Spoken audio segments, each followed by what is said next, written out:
ఈ జనసేన టీడీపీ ఏదైతే పొత్తుల్లో పోటీ చేసే అవకాశం ఉందా?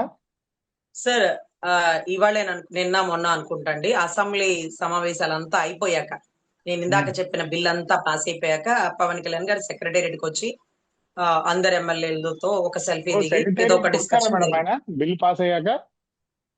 బిల్ పాస్ అయ్యాక వచ్చారండి. బిల్ పాస్ అవుతున్నప్పుడు రాలేదండి, అంతా అయిపోయాక ఈవినింగ్ అట్లా వచ్చారట. వచ్చి ఆ పక్కనే కదా ఫోటో మేడం. కూడా సెల్ఫీ ఏమో సార్, అది నాదెండ్ల మనోహర్ గారి చేతుల మీదుగా పాస్ అవ్వాలని ఏమన్నా రాసుందేమో. పోనీ ఆయన లెగోలేక సర్జరీలో ఉన్నారంటే మేము కూడా మాట్లాడి ఉండేవాళ్ళం కాదు. ఆయన ఓపిక్ గా తిరుగుతున్నప్పుడు ఒక గంట ముందు వచ్చి ఆ బిల్ పాస్ చేయొచ్చుగా. లేకపోతే ఆయన ఉమ్. కోసం ఆపి ఆయన అవకాశం ఉన్నప్పుడే ఆయనతోనే పాస్ చేయించాలా. ఎందుకంటే ఆ శాఖకు సంబంధించిన విషయం కాబట్టి. మరి ఇదేం మెరుగులో నాకు తెలియదు అంటారా? మౌనం అర్ధాంగీకారం. పర్యావరణం నాశనం అయిపోవడానికి ఈ రోజు ప్రథమ బిందువుగా ఆయన శాఖ కారణమైంది. సంతకం మాత్రం నాది లేదు అన్నట్టుగా నాదెండ్ల మనోహర్ గారి మీద నెట్టేసినారు. So whatever it may be అండి, మీరు చెప్పకుండా ఆయన సంతకం పెట్టరు, మీరు చెప్పకుండా అసెంబ్లీలో బిల్లు పాస్ అవ్వదు. మీరంతా శ్రీకృష్ణ పరమాత్ముల్లాగా అర్జునుడితో యుద్ధం చేపిస్తున్నట్టున్నారు. So whatever it may be, ఏం కురుక్షేత్రమో, ఎవరు కౌరవులు ఎవరు పాండవులు, ఎవరు బలైపోతున్న ప్రజలు అనేది పోను పోను అర్థమవుతుందండి. సో ఇక్కడ ఆయన చెప్తున్న స్టాండ్ ఏంటండి, ఆ 2024 ఏదైతే రూల్ ఉందో అది ఇక్కడ వర్తించదు.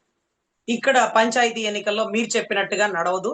బలమున్న ప్రతి చోట పోటీ చేస్తారు జన సైనికులు అంటూ ఏదో ఏదో తారాజువా విసిరినట్టుగా ఒక అద్భుతమైన స్టేట్మెంట్ ఇస్తున్నారండి. నాకు అర్థం కాక అడుగుతానండి, ఎంత పర్సంటేజ్ పోటీ చేస్తున్నారా? మన స్టేట్మెంట్ ఇచ్చినారా? 30, 40, 50? ఇవాళ బలమున్న ప్రతి చోట. బలమున్నా అంటే ఎక్కడ బలం ఉంది, ఎక్కడ బలం లేదు, ఎలా, హౌ ఇట్ పాసిబుల్? 30% 40% కేటాయించేసినారు అనుకోండి. ఆ 40% ద్వారా ఎక్కడెక్కడ నుంచో వాళ్ళు వాళ్ళు చూసుకుంటారు. మీరు బలమున్న చాట అంటూ మళ్ళీ హింట్ ఇచ్చేసినారు. అదే చెప్పారు నాదెండ్ల మనోహర్ గారు. ఫ్లెక్సీలు కట్టుకోగానే బలం రాదు, బలమున్న చాటే పోటీ చేద్దామని. మీరు వచ్చి చెప్పగానే స్టేట్మెంట్ ఏమి మారిపోదు. అందులోనూ చాలా మంది జన సైనికులు ఏమనుకున్నారంటేనండి, గతంలో పంచాయతీ ఎన్నికల్లో ఇదే తెలుగుదేశం పార్టీ వాళ్ళు వాళ్ళ కొడుకుల దగ్గర, వాళ్ళ కోడళ్ల దగ్గర, వాళ్ళ కూతుర్ల దగ్గర ఎక్కడెక్కడో, అంటే బెంగళూరు, హైదరాబాద్, యుఎస్ లో అక్కడ ఉన్నారండి. ఎన్నికలు అయిపోయాక వచ్చారండి. ఆ పంచాయతీ ఎన్నికల్లో మనం బరిలోకి దిగాలి, మన బలం నిరూపించుకోవాలి అన్నారండి. అనగానే పాపం భార్యల మెడలో పుస్తల తాళ్లు తాకట్టు పెట్టేసి, పొలాలు తాకట్లు పెట్టేసి, డబ్బులు ఆగం చేసుకొని, కేసులు వేయించుకొని ఎలక్షన్ లో పోటీ చేసి ఓడిపోయినారండి. ఆగం భాగం అయిపోయినారండి. జనసేన మొత్తం చాలా ఇబ్బందులు పడిపోయినారండి. అప్పట్లో ఆ కొట్లాటలు కూడా చాలా దారుణంగా జరిగినాయండి. ఆయన మాత్రం వాళ్ళ టీడీపీని మాత్రం శ్రేణుల్ని సెక్యూర్ చేసుకున్నారు. వద్దొద్దు, ఇప్పుడు ఈ టైంలో జగన్ గారితో మనం ఎదుర్కోలేము, మీరు ఆర్థికంగా నష్టపోతారు, కేసులు వేయించుకొని మీరు ఇబ్బంది పడతారు అంటూ వాళ్ళ శ్రేణులను ఆయన ఆపుకున్నారు. ఇతను మాత్రం తగ్గేదే లేరు, ఎవడొస్తాడరా రండి చూసుకుందాం, కర్రలా హాకీ స్టిక్లా రెండ్రా చూసుకుందాం, ఆనా కొడుకల్లా రైనా కొడుకల్లారా అంటూ స్టేట్మెంట్లు ఇచ్చి రెచ్చగొట్టేసి జనసేన వాళ్ళందరినీ ఇళ్ల నుంచి బయటికి తెచ్చారు. ఇచ్చి పోటీ చేశారు. ఓడిపోతారని తెలుసు, డబ్బులు ఆగమవుతాయని తెలుసు. అందుకనే తెలుగుదేశం వాళ్ళు కామ్ అయిపోయారు. మనం ఓడిపోయినా పర్లేదు, డబ్బులు ఆగం అయిపోయినా పర్లేదు, అధినాయకుడి కాదు కదా, చిన్న స్థాయి జన సైనికులు కదా, పోతే పోతారు అన్నట్టుగా పాపం వాళ్ళని ఊరి మీద వదిలిపెట్టారండి. అట్లా వాళ్ళు అల్లాడిపోయారు. ఇప్పుడు ఇప్పుడు వారు కష్టపడి తెచ్చినటువంటి ప్రభుత్వం, వారి పాత్ర కీలకం, వారి ప్రమేయం వల్లే కూటమి సాధ్యమైంది. మరి వారి ప్రాధాన్యత ఏది అంటే, బలం ఉన్న చోట అంటారు. ఎక్కడ బలం అండి? కమిటీ కూడా నాదెండ్ల మనోహర్ వేసినట్టున్నారు కదా గారికి మేడం. తెనాల్లో ఏమండి? కమిటీ 11 మెంబర్ కమిటీ కూడా ఇస్తారు కదా. అవునండి, 11 మెంబర్స్ కమిటీ వేసినారు. దాంట్లో చాలా ఇంట్రెస్టింగ్ పాయింట్ ఏంటంటే, కిలారి రోసయ్య గారండి, ఆయన తర్వాత బాలినేని శ్రీనివాస్ గారండి.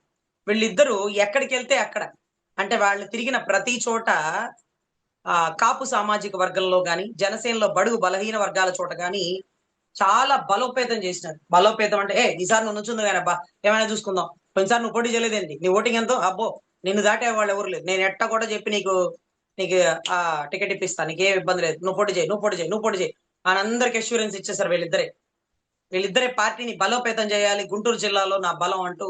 పొన్నూరులో ఆయన పొన్నూరు పోటీ చేసినారు కదా అక్కడ, లేకపోతే ఆయన నర్సరావుపేట ఇచ్చినారా, లేకపోతే వినుకొండ ఇచ్చినారా, whatever it may be, తెగ తిరిగేసినారండి. సో వీళ్ళిద్దరూ ఈ కమిటీల్లో లేరండి.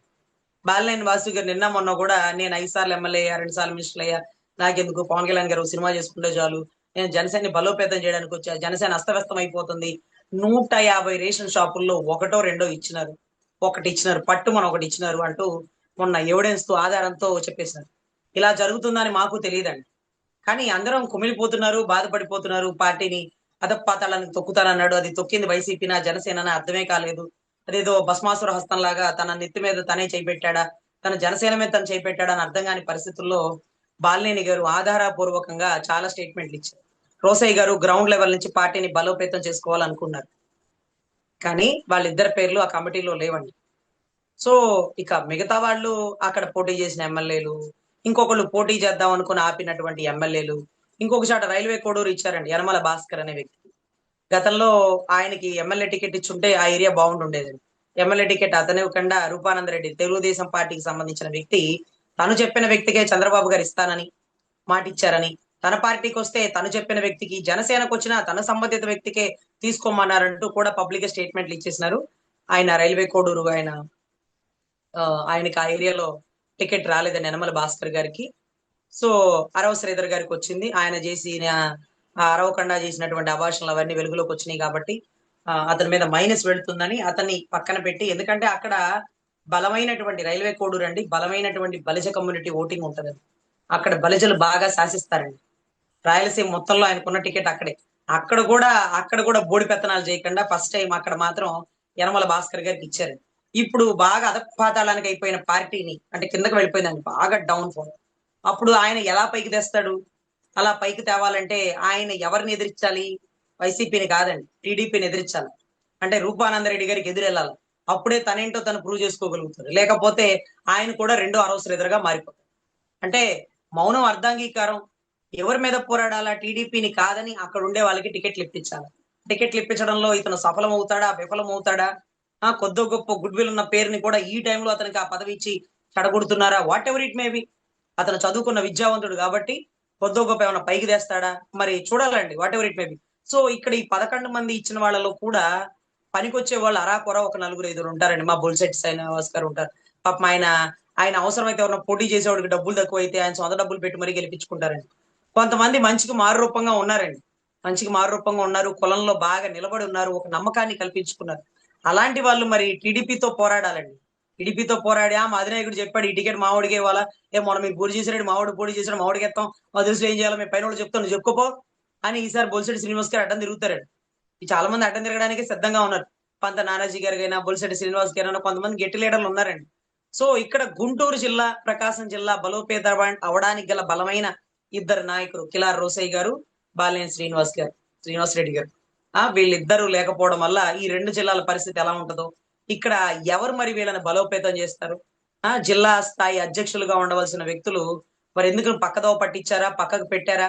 మహాన్యూస్ వంశీ గారు చెప్తున్నారులేండి ఈ మధ్య, అతను జగన్ నాయకుడా, జనసేన నాయకుడా అంటూ ఆయన స్టేట్మెంట్ ఇచ్చారు. బహుశా ఆయన ఇచ్చిన స్టేట్మెంట్ ఏమైనా పవన్ కళ్యాణ్ గారు నమ్మారా, నమ్మాల్సి వచ్చిందా? అందుకే బాలినేని వాసు గారిని పక్కన పెట్టారా కమిటీలో లేకుండా? ఎందుకంటే అతని కమిటీలో ఉంటే ఎంతో మందికి ఊరట కలుగుతుంది, ఎంతో మందికి ఊపిరి వస్తుంది, ఎంతో మంది ధైర్యంగా పోరాడగలుగుతారు. దానివల్ల ఎవరితో పోరాడతారు రజనీ గారు? టీడీపీతోనా? మీరు కూటమి ధర్మం కాపాడాలి కదా అంటే సరే పోనీలేండి, అలా కాపాడిన ప్రతి ఒక్కడు వైసీపీ కోవట్టే. అదేం కర్మం మనకి అర్థం కాదు. So whatever it may B, కొంచెం పార్టీని బలోపేతం చేసుకోవాలి.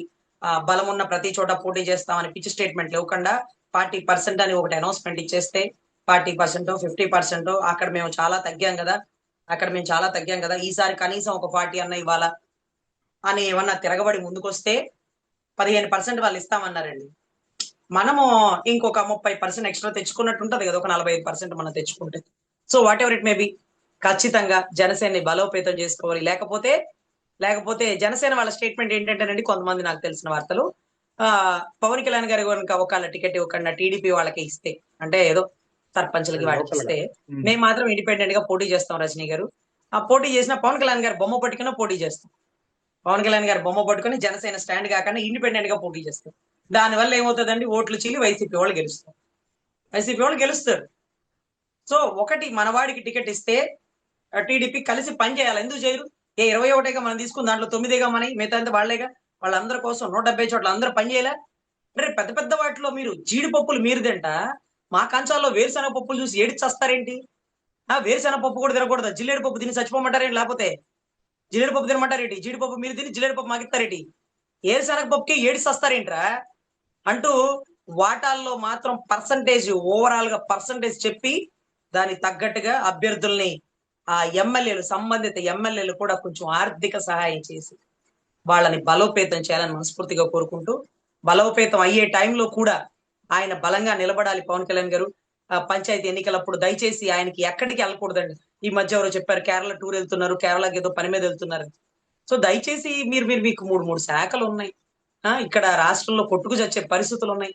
ఇలాంటి టైంలో మీరు రాష్ట్రం దాటి వెళ్ళకుండా పార్టీని బలోపేతం చేసుకుంటూ జనసేనకి కాస్త ఊపిరి పోయాలి. మిమ్మల్ని నమ్ముకొని మీ గెలుపుకు కారణమైన వాళ్ళు ఇంకా కూడా వారి స్థాయిని వారు తగ్గించుకొని ఎన్ని ఇబ్బందులైనా మిమ్మల్ని దాటి వెళ్ళని వారిని దయచేసి మీరు చేయూతనివ్వాలి, పైకి తీసుకురావాలని మనస్ఫూర్తిగా కోరుకుంటూ జనసేన వారికి నా విజ్ఞప్తి.